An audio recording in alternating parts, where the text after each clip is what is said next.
నన్ను అడగాల్సింది ఏంటంటే ఏ సీన్ ఇష్టం లేదని. ఏ సీన్ ఇష్టం లేదు సార్? 2 సీన్లు చెప్పుకోలేను, థియేటర్లో బ్లాస్ట్ అవుతాయి.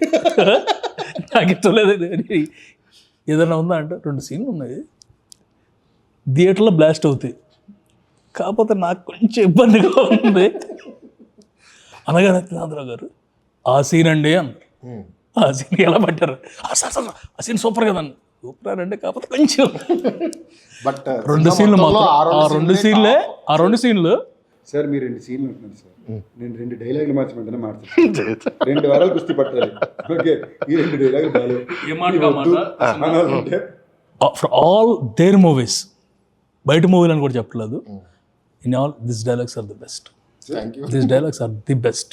అంటే సరదాగా ఉంటే సడన్గా పోకింగ్ ఉంటుంది కదా సార్. నేను ఇంకోటి నమ్మేది ఇంటెన్స్. నేను ఎప్పుడు నేను work someone the one thing I very conscious look is ఆ సినిమా పట్ల వాళ్ళ ఇంటెంట్. నేను రేపు దీని రిజల్ట్ ఇవన్నీ పక్కన పెడితే చేసే పని 200% బ్లడ్ పెట్టేయాలి అని ఒక ఉద్దేశం ఏమైతే ఉంటుందో అది నేను డే 1 నుంచి ఎప్పుడు పర్సనల్గా చూశాను. ఇన్ఫాక్ట్ ఈ సినిమాకి నేను కొంచెం భయపడ్డాను, ఎందుకంటే 4 ఇట్లు ఇచ్చారు బ్యాక్ టు బ్యాక్ కాంబో. కానీ రిలాక్స్ అవుతారేమో అనుకున్నా, లేదు నన్ను మామూలు నష్టపెట్టలేదు. నేను హ్యాపీ ఫీల్ అయ్యా. ఓకే సర్లే, నన్ను నష్టపెట్టడానికి ఒక మనిషి ఉన్నాడంటే అది మంచి విషయం. మనం లేదంటే నేను ఎక్కువ తిరిగి నేను పెట్టే ఏమైంది ఏంటి అని. So I was very happy.